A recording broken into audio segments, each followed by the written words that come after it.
Hey, everybody. I got an interesting comment on one of my posts, so I wanted to address it and wonder with you about it and see if it's something that rings true for you.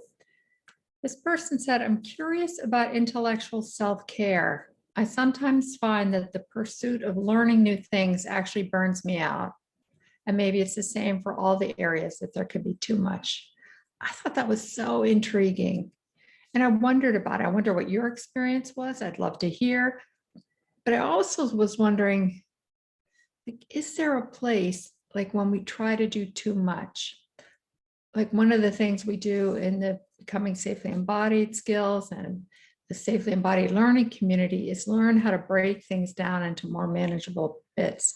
So that rather than it being a big thing, like maybe not reading a whole article, maybe it's one paragraph, and allowing our body, mind, and heart to digest that. What is important to us about what resonates with that? What allows us to sit with it and really digest it so that we stay connected inside and outside. I think, and I'd be curious to hear from you, if we get burnt out when we feel separated, when we feel like it's out there and we're left inside disconnected in some way. So I just like to run that by you and see if that's something that's true for you.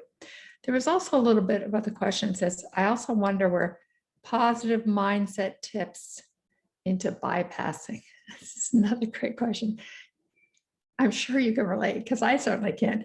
That positive mindset, like rah, rah, rah, let's think good, feel good all the time. And where does it tip into bypassing? Meaning I'm jumping over what's going on inside instead of being with it. Great question. So here's what I think about it. Again, it's the same part about linking up. We have to be connected inside and outside.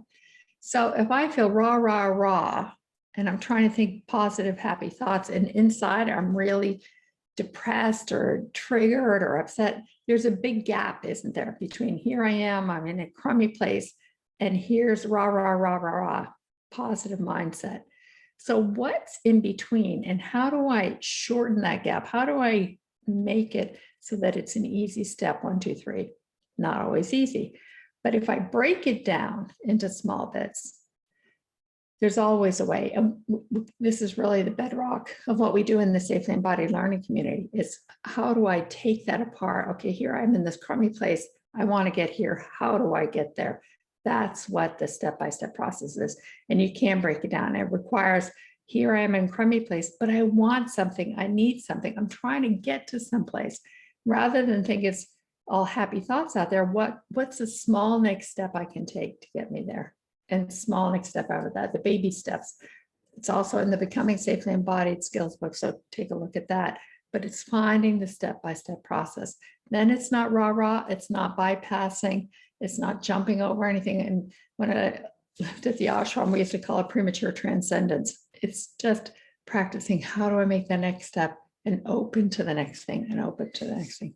I'd really love to hear from you and hear how this was for you, if that makes any sense. If you like it, definitely like this post and make a comment and let me know so I can stay in communication and keep bringing more and more stuff to you. Okay, good to be with you always. Bye.